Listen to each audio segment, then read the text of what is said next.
Olá, pessoal. Bom dia, boa tarde, boa noite. Eu não sei quando você vai estar assistindo essa videoaula, mas eu espero que você esteja em casa e esteja bem. É, um comentário sobre a aula anterior.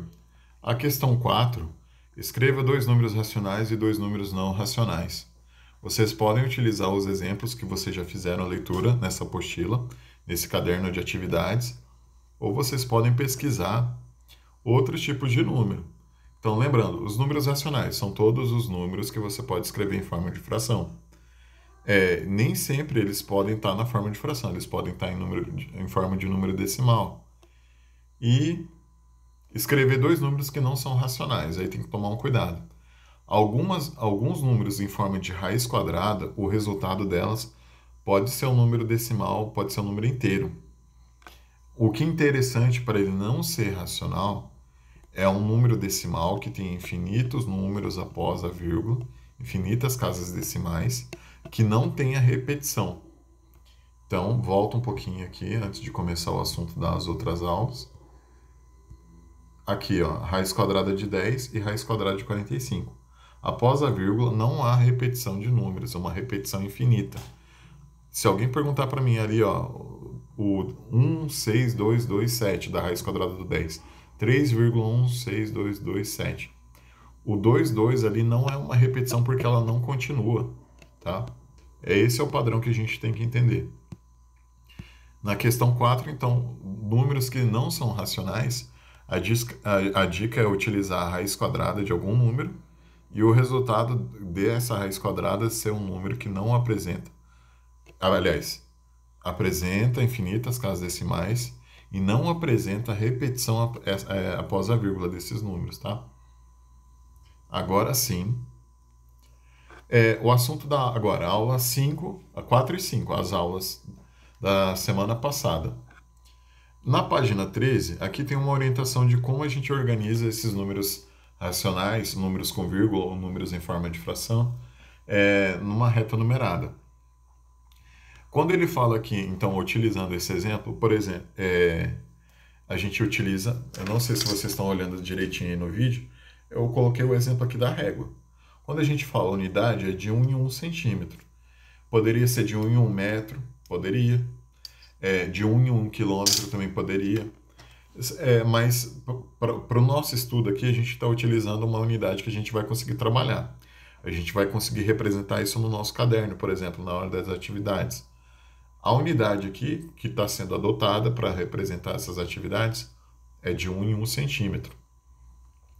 E, novamente, a gente já estudou a reta numerada do conteúdo de números inteiros. Aqui a gente vai utilizar quase as mesmas definições. A diferença é que quando a gente utiliza número racional, para representar esses números numa reta numerada, a gente vai entender que tem pelo menos algumas marcações que vão ficar entre esses números inteiros. Algum ponto que está ali representado, um número em forma de fração, um número em decimal que não vai estar nas marcações de número inteiro, tá? Essa é a diferença. Vai ter uma marcação, por exemplo, entre o 0 e um positivo. Vai ter marcação de número entre o -1 e o -2. Entre esses números inteiros pode haver infinitos números racionais, infinitos números com vírgula, infinitos números representados em forma de fração, tá? Esse é um conceito que eu vou colocar, eu vou utilizar até videoaulas de outros professores para ilustrar um pouquinho mais, tá? Então, continuando, como que a gente faz a representação ali desses números? Quando a gente tem até um número após a vírgula, a gente utiliza a ideia de contar. Quando fazer o desenho, a representação de uma reta numerada de 1 em 1 centímetro, o centro dessa reta numerada vai estar com a origem, que é o zero, representado ali pelo ponto número 0. À direita do zero, os positivos, à esquerda do zero, os negativos. E quando a gente entende aqui que esse número ali, 1,6 no exemplo, vai ser marcado numa reta numerada, o que eu tenho que entender? 1,6, ele passa de 1, ele não chega até o número 2. Se ele não tem sinal aparecendo, eu tenho que entender que esse número é um número positivo. Então, de novo, o significado. Ele passa, então ele está entre 1 positivo, mas não chega até 2 positivo. Quando vocês desenharem isso com uma reta numerada, utilizando uma régua, a gente vai pensar, vai contar de 1 em 1 milímetro. Se a gente contar ali a marcação de 6 milímetros, 6 marcações ali. Depois do 1, 6 marcações de milímetro, então 1,6. Essa é uma noção para marcar um número decimal, tá? E aqui tem um resumo colorido aqui do que eu acabei de falar. 1,6 é um número positivo. Ele passa de 1, mas não chega até o 2. Significa que ele está entre 1 e 2. Se não aparece o sinal, ele é um número positivo. Então, por isso aí ele falou sentido positivo, de acordo com a leitura. Continuando. Eu não sei o que aconteceu com esse desenho aqui, mas ele está de ponta cabeça no item B. A representação de menos 2/3. Esse tipo de número, aí tem que tomar um cuidado. Para a gente representar ele, a gente utiliza uma divisão. Se quiser até utilizar a calculadora para ficar mais simples o entendimento, a gente vai pegar o 2 e dividir por 3. Vai dar 0,6666666. É uma repetição infinita após a vírgula. A gente chama esse tipo de número de dízima periódica. Ele é uma representação decimal que tem repetição, uma repetição infinita. São infinitos números decimais após a vírgula. Então, outro significado. Quando a gente coloca o menos 2/3, a gente, além de entender que pode utilizar uma divisão, esse número negativo indica que ele vai estar para o lado esquerdo. E, de novo, toma cuidado quando representar esse 6. Ele tem mais alguns números depois dele. Infelizmente, a gente não tem uma precisão infinita. Até consegue perceber aqui, ó, a espessura da caneta, o tamanho que tem aqui a ponta da caneta, é uma ideia de... A gente depende do tamanho dessa ponta aqui para representar esses números numa reta numerada. Eles têm o tamanho deles.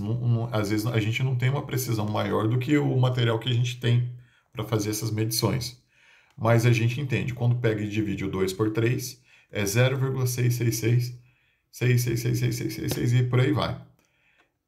Esse número está muito próximo da casa do 0,6. Não chega a 0,7. Tá?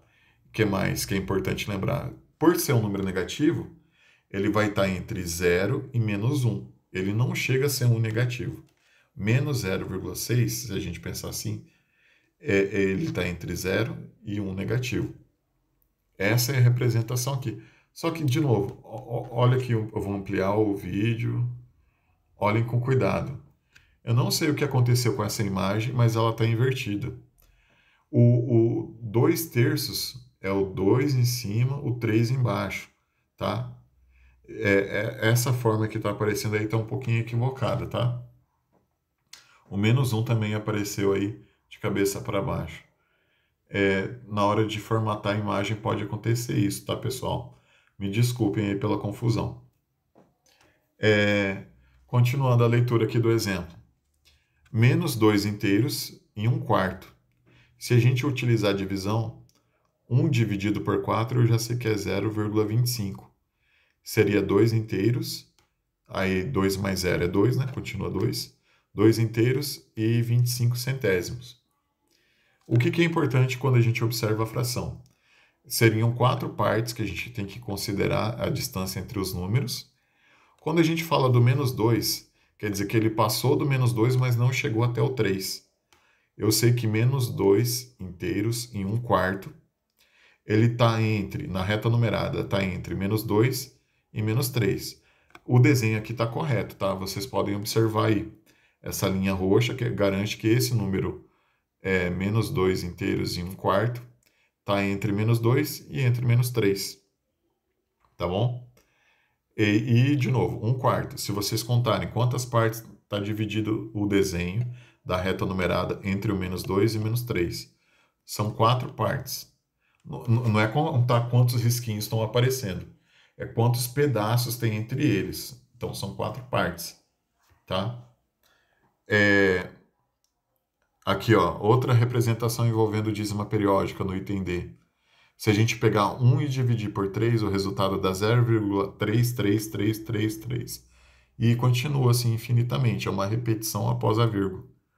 Quando vocês observarem na divisão um número que tem repetição infinita após a vírgula, infinitas casas decimais, então a gente chama esse número de dízima periódica. Essa dízima periódica, então vamos pensar no número 2,3. Ele passou do 2, mas não chega até o 3 inteiros. 2,3 passou do 2, mas não chega a 3. E pensar ali naquela divisão. 1/3 indica, então, a barrinha que está ali sendo observada dividida em 3 partes. Começa ali a partir do 2, quando a gente tem a leitura 2 inteiros e 1/3. A partir do 2 até chegar ao 3, essa barrinha está dividida em 3 partes. Tá? E fazer a representação, colocar esses números em sequência. Vocês estão olhando outro exemplo ali. Ou o número pode ser apresentado na forma decimal ou na forma de fração. No caso aqui, eu tenho que pedir para vocês tomarem muito cuidado. Toda vez que vocês observarem uma fração, faz uma divisão, o numerador dividido pelo denominador. O número decimal, ele tem uma precisão mais simples para ser entendida, para ser marcada na reta numerada. Então, toda vez que vocês observarem um número que depende de fração, acaba desenvolvendo ele, fazendo uma divisão, e acha a representação na forma decimal. Fica mais simples de entender qual que é a posição dele na reta numerada, tá bom? Se eu não estou enganado, teve alguém que me questionou no grupo do WhatsApp sobre as explicações dessa página 13. Eu vou colocar mais algumas. Caso persista as dúvidas, preenche lá, de novo, pergunta qual parte não entendeu. Escreve o que você está lendo que você não entendeu, sobre o sentido, sobre a reta numerada, sobre fazer uma divisão ou não, tá bom? E continuando. Após essa leitura aqui, a gente vai começar a desenvolver as atividades. Então, todo número racional, ele está representado aí na reta numerada por algum ponto. Todo número racional. Os irracionais acabam também aí, mas é uma outra explicação para uma outra videoaula. Por enquanto, a gente vai se concentrar nos números racionais. Então, de novo, para representar um número racional na reta numerada, a gente vai colocar, então, esses números numa posição. Como que coloca isso? Transforma, faz uma divisão dessa fração, o numerador dividido pelo denominador. O resultado que você obtém, então, você transforma num número racional, número decimal, número com vírgula. Aí você acaba comparando qual vai ser a posição desse número numa reta numerada, tá? Por enquanto é isso. Muito obrigado por ter assistido essa videoaula até o final. Tchau, pessoal.